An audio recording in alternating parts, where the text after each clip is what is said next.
Were you happy when you found out you were pregnant with me, or were you just like a little disappointed? Were you ever scared to raise kids in such a broken world? Yes.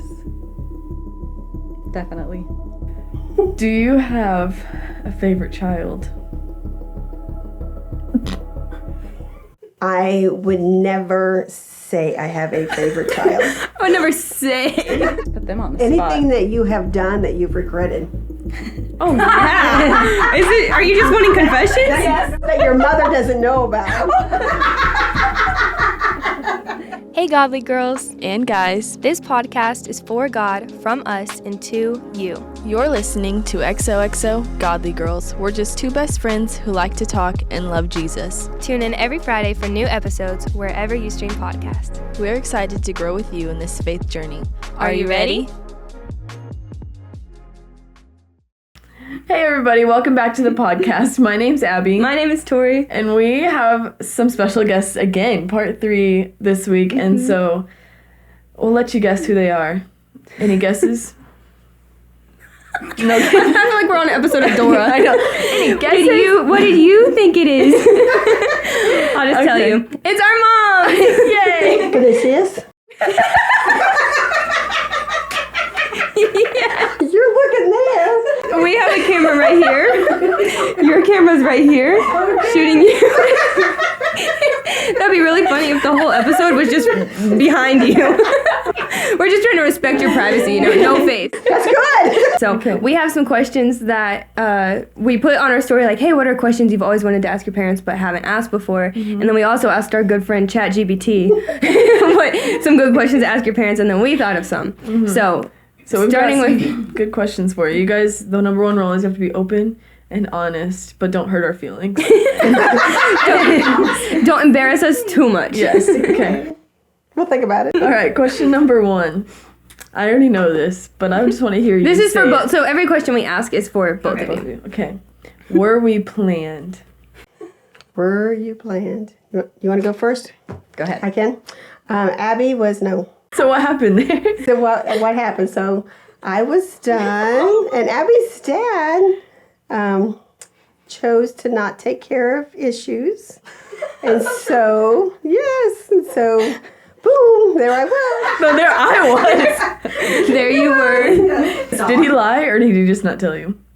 Oh no, he didn't lie. Okay. I always thought he lied about it. No, but your daddy was supposed to take care of it, so I don't have to take birth control pills anymore. And your daddy did not.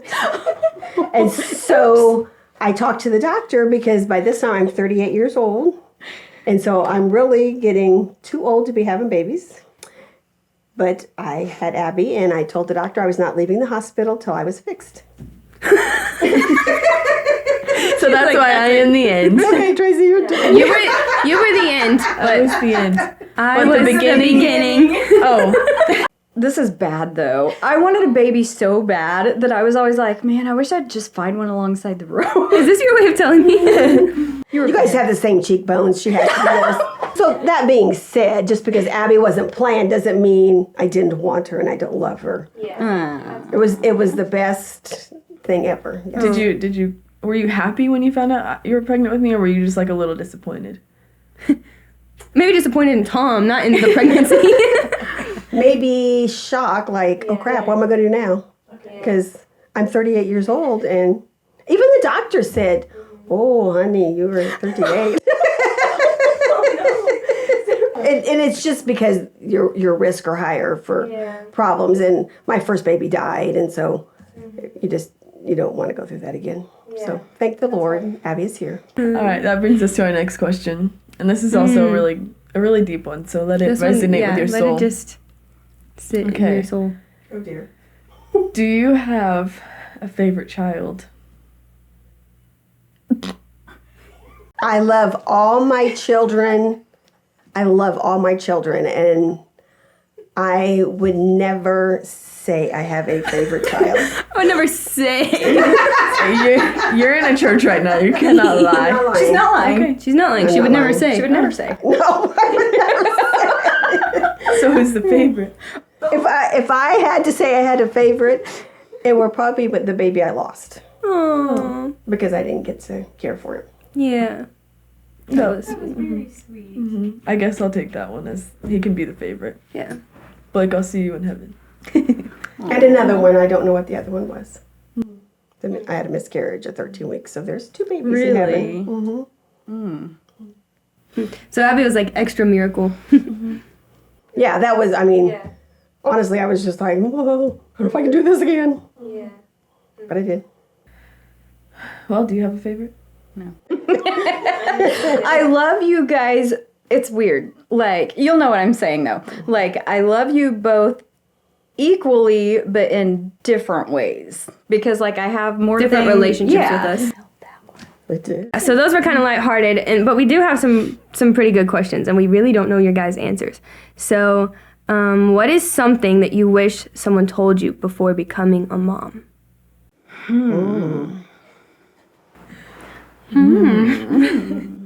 Well, that, like, every decision you make in life and somehow in the future will affect your kids. Because, I mean, I have so many regrets from when you guys were little, but you and Caitlyn are always like, we didn't even think about that. But in my head, I still do, because it's just like, I would change a lot of things. But just like every decision you make will affect you guys in some way or the other, so. That's good.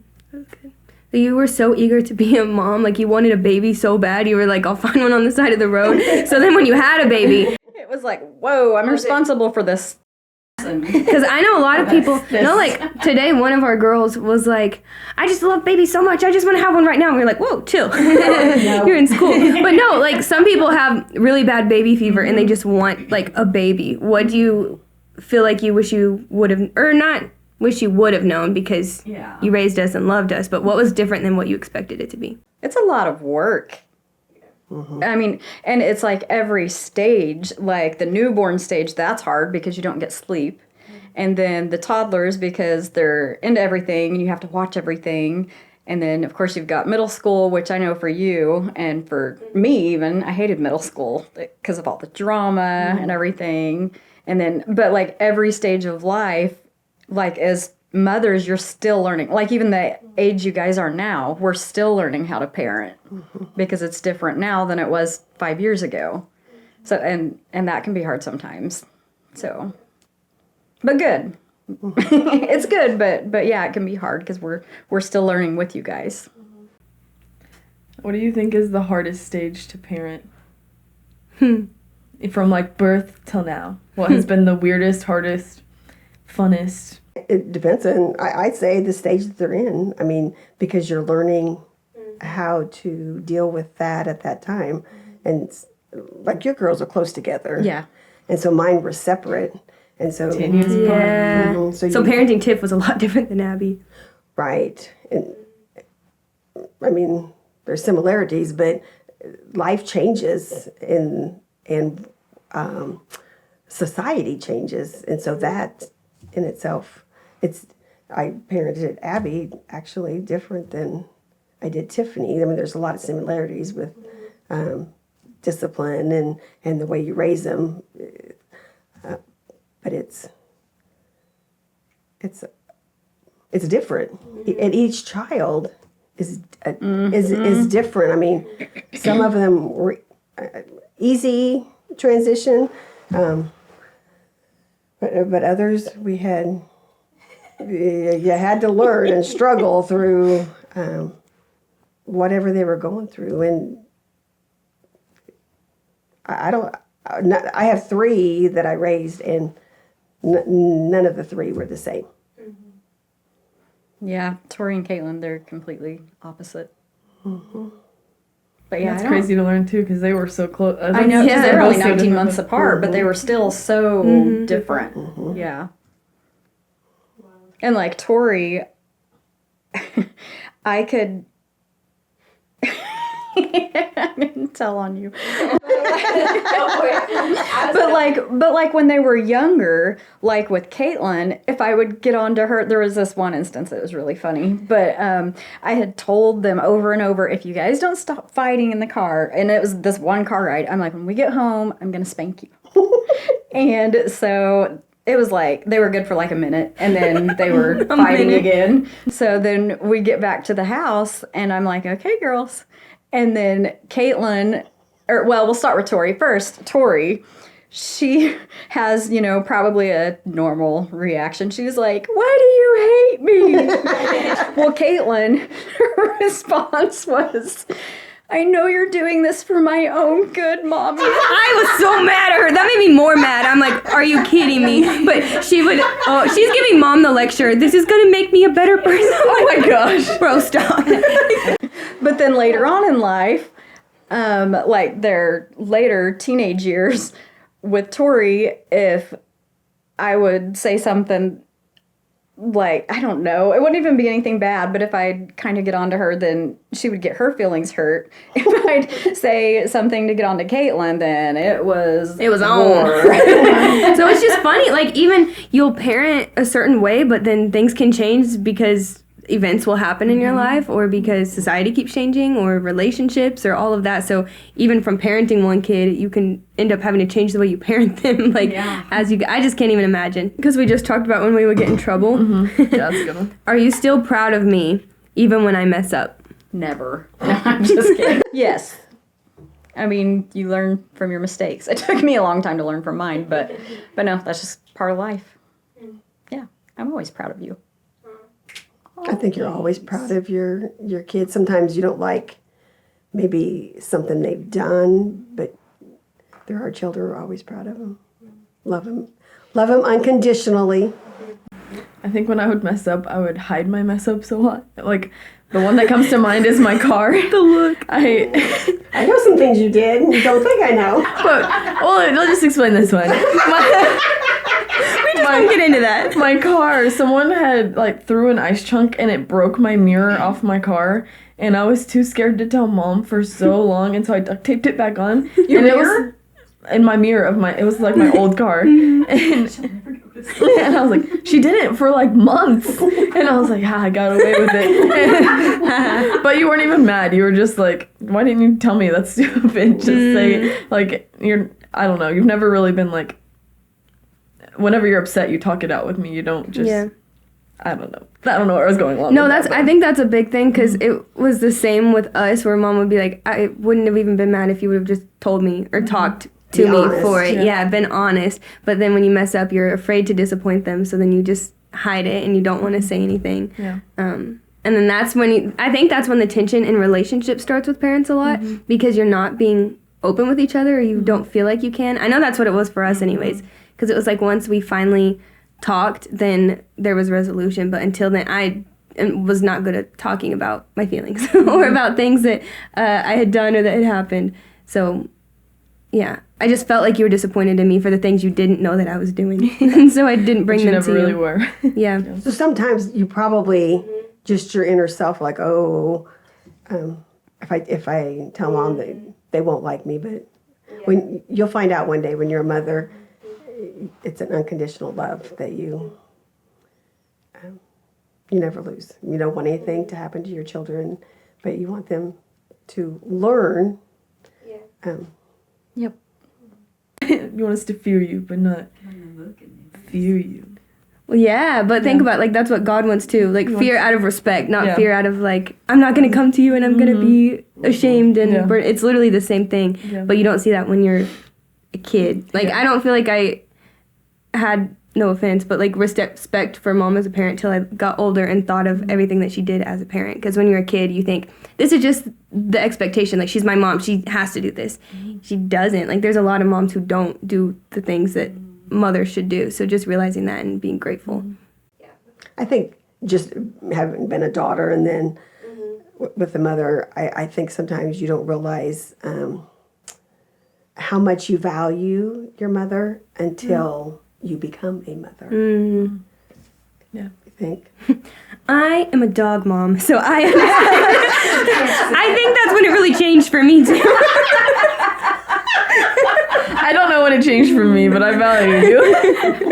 When Tori became a dog. No, but actually, when we became small group leaders, I'm not even kidding. When we became small group leaders, that's when we were talking about that today. That's when you really started. Yeah, because we're not responsible, but these girls are looking up to us in the way that we live. And like you said, the decisions that I make, like, could reflect on them or reflect on how I lead them. And then we would get to the point where we're like pouring out.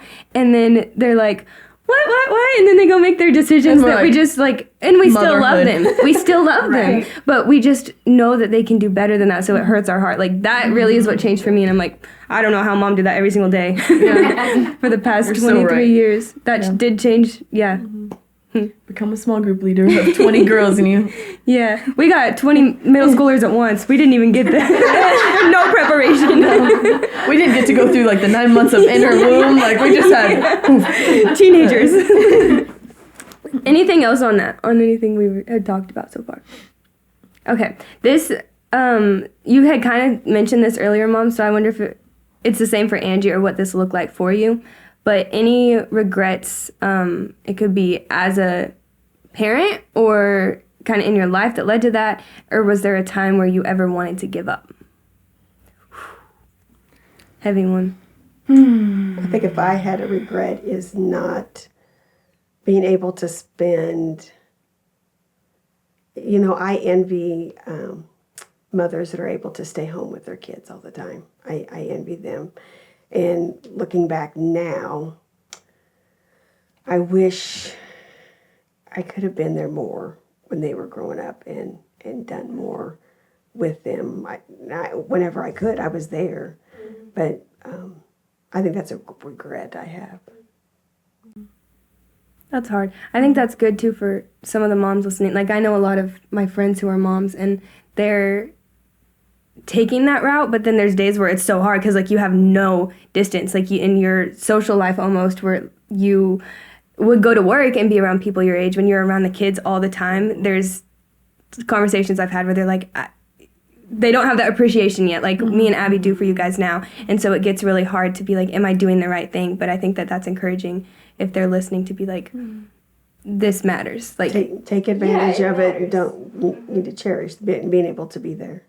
But being a hardworking mom also matters. It does. Definitely. Yeah. And supporting for your family. Like, you did that in another way. Yeah. And she turned out okay. Hard you worked, and now I just. But, like, you being such a hard worker, Abby's one of the hardest workers that I know, and it's because, like. I watched you be a hard worker. Thanks. What about you, Mama? Regrets or moments that you felt like giving up? Lots and lots of regrets. And I think most of it, I don't know. I think it's a lot of things that I heard that still, just people saying I was a bad mom. Because, like, when I was single and raising you guys, I still feel like I was there for you guys. But I think just hearing that, well, you don't care about them, you just care about yourself. But I don't know.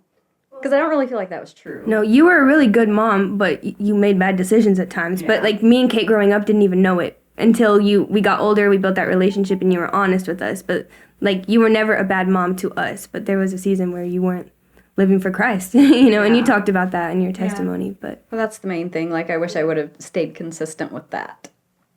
So, yeah. And wanting to give up. I mean, there were trying times, but I've never thought, like, just about giving up, like, on you girls or what?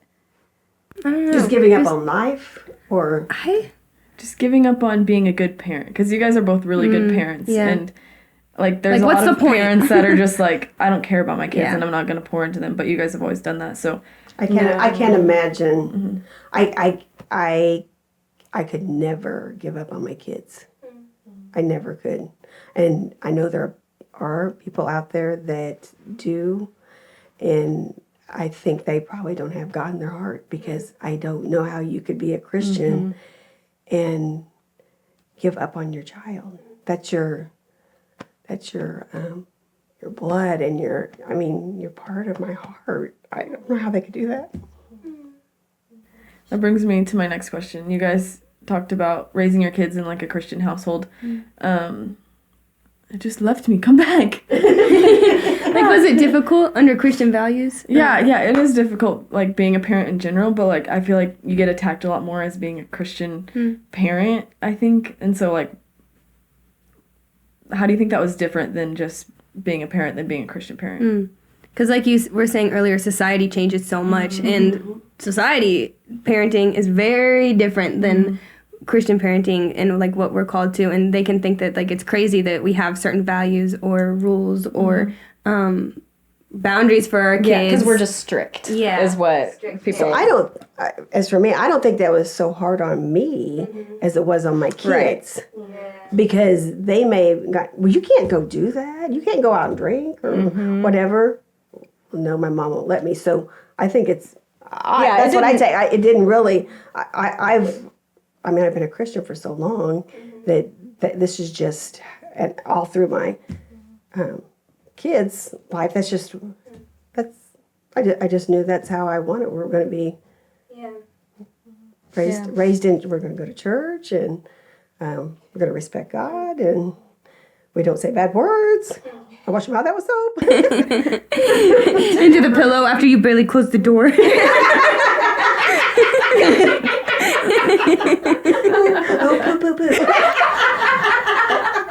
That's what I was saying. That is a bad word. I can't believe she just said that. So as a Christian, like, we're called to raise our kids within community in church, and how hard was it to bring us to church every week? Like, I don't even remember if I was the kid that was like, I'm not going this week, or it's a mindset that you have to have.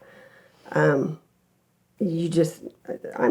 going to church Sunday morning. There was just no question about it. That's what we did. We got up, you got ready, and we went to church. And I think if you don't have that mindset, you can't just wake up on Sunday morning, oh, I think maybe we'll go to church today. You have to know Saturday night, I'm going to church tomorrow morning. And to me, it wasn't hard. I mean, I taught Sunday school and youth leader, and we just, the kids just knew that's what we did. What would you guys say to the parents who can't get their kids to church? Like, it feels like they can't. What would you say to encourage them? Be consistent. Because if it's just part of routine, then it's like you just always know. But I think it's hard because you don't want them to grow up resenting church also. Like, I don't know, and kids are different. So are you talking like young age kids or older kids? Probably like teenage. Like, I'm so proud of our girls for coming to church, because a lot of their parents don't, and it's like, wow, I would not be the kid that's coming, and so I'm just proud of them for coming. But for the parents that are coming and they're like, I can't get my teenager to wake up to come to church, what would you, like, are they too far gone at that point? Or are they going to resent God if they are like, no, we're going? So maybe if the parents are able to talk to them and see, okay, so what is it? Why are you not want to go to church? If you can get that out of them, then maybe some kids at church are bullying them, and maybe that's why they don't want to go, but they're afraid to tell them. So if you can get to the source and find out why, or maybe they would rather go with somebody else to a different church. And Abby goes to a different church than I do. I just want my kids in church. Well, see, that's what I had with Caitlyn too, because she wasn't happy going here. She wasn't happy going to the same church we were, but when she started falling, like, where she didn't want to go on Wednesdays, it's because I quit going on Wednesdays. I'm sure you probably realize that, but yeah, I was just like, I just quit going on Wednesdays. Well, so then she wasn't going, and I can't tell her, well, you're going to have to go if I'm not going. But then by the time I was ready to go back, then she wasn't. But then it was the same thing when I knew she just wasn't happy going to the same church as me. And I told her, I said, Caitlyn, I don't care where you go to church. I said, I just want you in church somewhere, and somewhere that's going to make you happy. And then, so she's been going to a different one for a few years, and I'm happy because she's in church. So, yeah. And we've talked about this before. In the town that we live in, there is a church on every single corner. Not even, like, here's our church, and we have, like, 3 in the same parking lot, pretty much. Yeah. Yeah. So if you're going to a church and you aren't getting something out of it, if you're fortunate enough to live where we do, good thing there are so many different churches that, and that sounds bad because any church you go into, you should come with the mindset of like, I'm not coming for me, I'm coming to serve the Lord. And when you come with that and you're willing to like receive, you're always going to leave with something in your heart every single time. You can't come in with the mindset of I'm not going to get anything out of this or you're not going to get anything out of it. But it's not like you have to come to my church, you have to come to my church. If you have a certain kind of music that you like, this is amazing because we got a church right over there, that's like that. And I think it was hard at first because we wanted our family to all be in the same church because we grew up in the same church, like With all of our family, like grandparents, cousins, everybody. But then we had to come to a point where we're like, you know what, that's okay as long as all of our relationships with God are going good. Because you don't want to go to church just to go to church. And you don't want your kids to go, or they will just, when they get older, probably not want to go anywhere. Get burnt out. Ooh, this is good. Because, okay, so we talked about raising kids in the church, which wasn't hard, but were you ever scared to raise kids in such a broken world? Yes. Definitely. How'd you overcome that? Because that's one of my biggest fears. I don't want to bring a kid into this world, truly. I don't want to. It's hard. And I could say, I mean, there's still that my kids are, Abby's my baby, but there's still that churning sometimes on, oh dear, what's going to happen in the world? And I have kids and working in the nursing home, I have a lot of older people, and they keep saying the end times are coming, that, and I'm like, I've heard this since I was little. The end times are coming. We don't know when that end time is. We don't know when that day is, and I think we just have to take one day at a time, and don't let the way the world is now keep you from the joy of being a mother. What about you, Mama?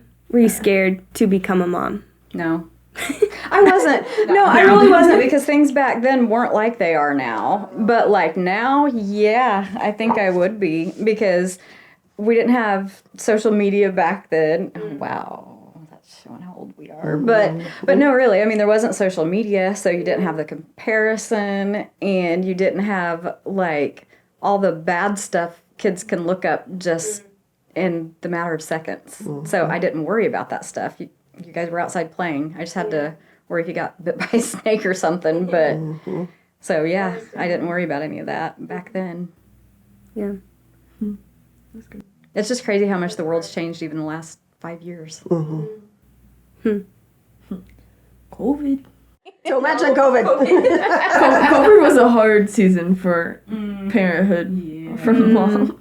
Working in the nursing home, and I came home. I think you came home like from working in a hard nursing home, like wearing a mask all day, to me crying because I couldn't be with my friends every day. So that had to be really hard for you, thinking about it now. But Yeah. oh, we cried a lot back then, didn't we? We did, like every day. Now it's everything you relate to pre-COVID. I know. After COVID. Isn't that weird? How We operate pre-rec, post-rec in our family. We really do. When we were talking about a broken world, because there's the things that you see like that makes you afraid, but then there's the things that you just literally never even think of. Like, you never thought there would be a pandemic. You never thought me and Kate would get in a wreck. And so there's like life-changing, life-altering things in a broken world that in a split second everything can change, and no one prepares you for. Well, that's what I was thinking when I was getting ready for this podcast. I was like, how weird is it that the last time you guys had me on the only other time you had me on a podcast, but I was sitting there and had cancer and didn't know. And then found out like a few days later. How weird is that, though? That's crazy. In an instance, it can all change. Yeah. But I think even in that, like, scared to have kids in a broken world. It's always been a broken world ever since the fall of Adam and Eve. And I think it was you who had mentioned this, but imagine if the parents of like Moses and Noah and like all the people who we hear about in the Bible were like, the world's too broken, like I can't. God would have found someone to use, because like all he needs is a willing heart. But sometimes you have to realize that when your responsibility, like you're raising up this person, you don't know what they could contribute to the world. So if that fear got in your mind and you never did that, then just because the world was broken, what if they're part of the healing in the broken world that somebody else needs? And you wouldn't know until... Well, that's like you. I mean, because of the car wreck and, losing Papa, look how many people you've been able to reach through that. It's been a lot of people. And had that not happened, there's a lot of people you probably wouldn't have reached. And and we've talked about that before. I don't think you'd be where you are today either, because that changed your perspective on a lot of things. But it changed our lives. Our friendship, everything. Yeah, you guys might not have reconnected either. I mean, because you were still friends then, but you've just gotten closer since then. Yeah. Don't recommend me either. Don't recommend. If you're wondering how to get closer to your friend, don't do that. There's other ways. There's healthy ways. Tori was just like, I'm done. Go out for coffee. Yeah, maybe go out for coffee or something. I'd like to live life on the edge. Okay, this will be our last question, unless you guys want to add more stuff. Oh, yeah, that's true. And if you guys have questions or just anything you would like to say, it doesn't just have to be on things that we ask. So. Okay, are you ready? We are ready. Okay. You're always ready. What is your best piece of advice to Christian parents listening? Listen to your kids. Take the time to listen. Because that was a lot of problems that I had with Tori and Caitlyn. Instead of listening a lot of times, I would just want to tell them this is how it should be. And just, try to make I don't know. I didn't mean to make them feel bad sometimes. But, I had in my own head, no, this is the way you need to think. But they're not me. And so, I don't know, just listening. Because a lot of times they just need a parent to listen to them instead of feeling like they're being judged. And you gave good advice. As a parent, you still guided, and we knew what was right, but sometimes it was a later conversation. Right. And that's when I think our relationship changed, was you'd hear me out, and then over time, you would now know, and then we would have conversations where before it was I would come to you with something and it was immediately I'm not opening up anymore. Yeah, because you do, you just because you get defensive, and then rightfully so though, but you get defensive and then you just shut down. And Caitlyn wouldn't shut down, but we would just argue back and forth because we were both right. And that's when Caitlyn and that's when our relationship got better too, was because she would even say, and Tori would tell me, you're not listening to her. And I'm like, but because you're always thinking of your next response, which I wasn't doing that just now, but I interrupted you, so it sounded like it. No, I didn't feel that way. But no, I once they both pointed that out, because Caitlyn would even say, you're not even listening to me. I just want to talk. Mm-hmm. And that's probably why you're such a good listener now. Mm-hmm. Probably. Best listener. No, I don't. I almost said I don't really talk, but I haven't shut up. But yeah, just listening. Yeah, that's good. That is good. I would probably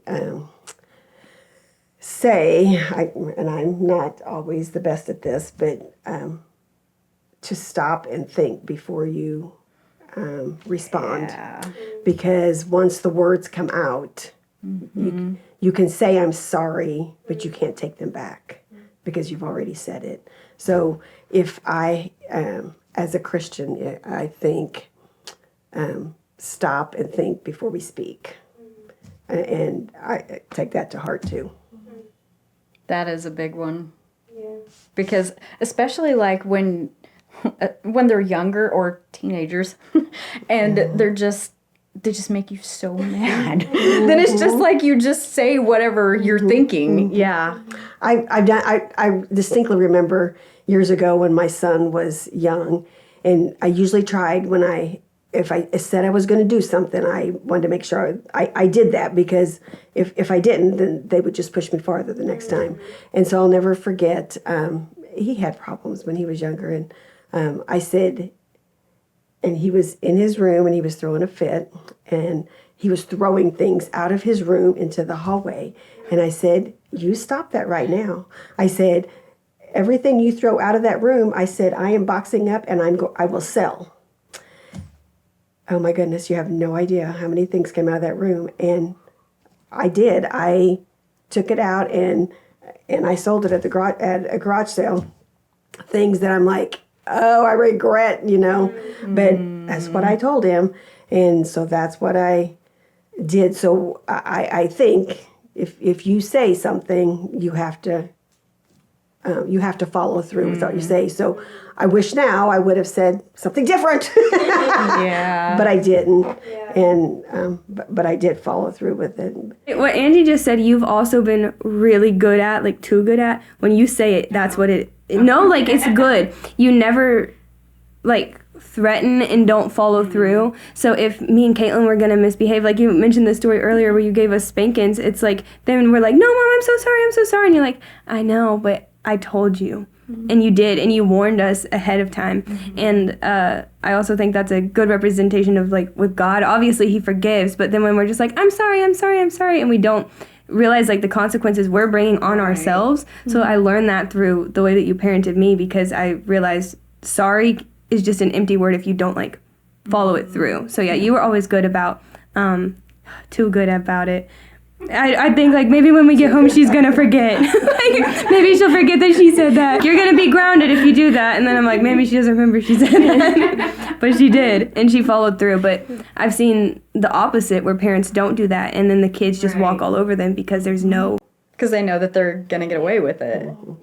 It is hard. It is so hard to keep on, to try to keep them minding. I mean, it's not easy. It is absolutely not easy to make a child mind. You're right. It's easier. Okay, you want the phone? Okay, there you go. And then go off and do your own thing because now they're entertained.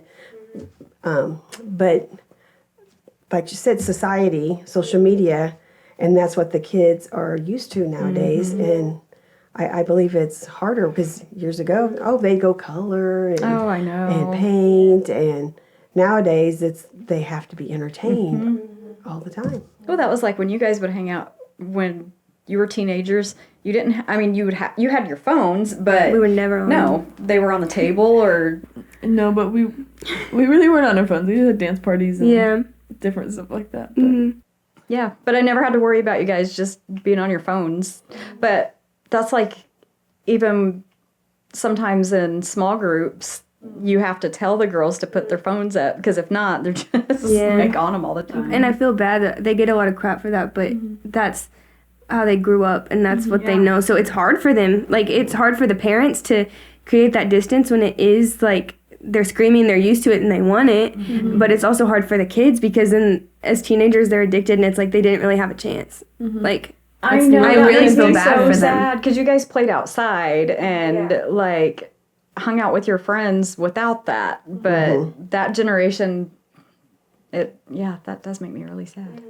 Difficult, and it is an addiction. It's you're so entangled in it, and you have to create boundaries to not be on them all the time. But Well, that one time you asked the girls to not be on TikTok for a week. They acted like she asked them to murder somebody. I mean, seriously, they were like, what? And it wasn't even all socials. It was like, give up one. give up one, and they were like, can't do it. Can't. I don't even know what TikTok. She don't even know what that Tic Tac is. What was it? Papa used to call it like face, my face, your face. He could never get it right. And he was always, that was another thing, he was always saying how, like, the internet's the devil. And we were like, oh, okay, Dad. But now it's just like, he's kind of not wrong.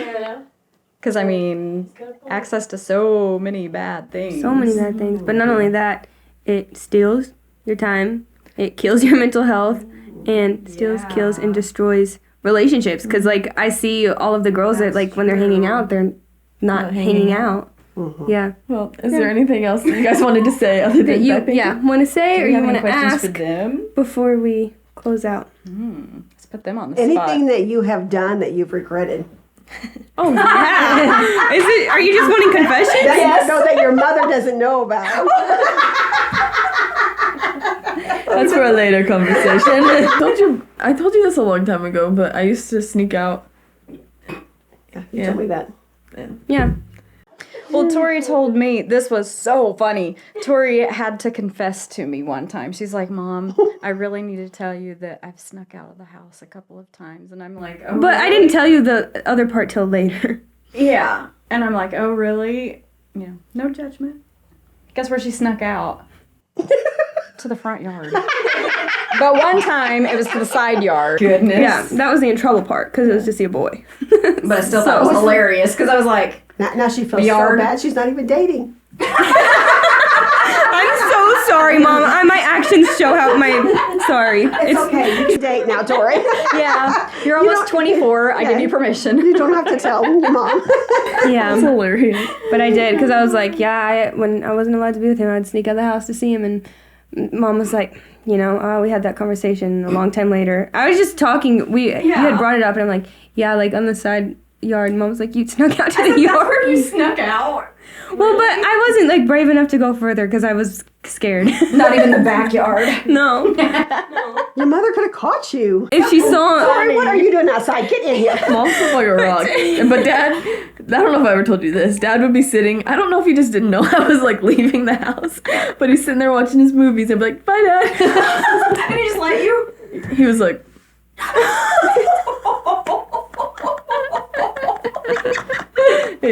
He's oblivious. he probably actually didn't know he's that like, I was leaving. have All right, we gotta wrap this up. She's like, don't ask us any more questions. That was your one question. That's all you got. What's a lifelong dream that you have? What a sweet question. Where do you see yourself in 10 years? Ooh, this is my so gosh, I hard. don't We know tried to idea. talk about this not long ago, and we were just like, because I didn't see myself here 2 years ago. It's so hard to know what God's plan is, or I don't know. No vision of... I got dreams, but I don't. I can see myself with a family. That's about I it. hope so. Maybe a boyfriend. In 10 years. Honey, dream bigger. I hope just being willing to be used by God in 10 years and wherever Figure that out where He leads, takes us, because I that's have where no we'll go. idea. Yeah. 6 kids. That is not where God's leading me. I don't feel that in my heart. In 10 years? Yeah. 10 years, I feel like 2 and done. 2 and done. Yeah, I don't know if that's... It better be, because I don't want to have kids past 30, so... You never know. You never know. Look at it. So you can't judge your mama. You may have an Abby. I don't see myself married, but I see myself with children in the next 10 years. Through a donor. And she's like, Okay, but it's a lot more fun. And with that being said, XOXO, Godly Girls. See you next week. We're not still on, are we? We are. We have been.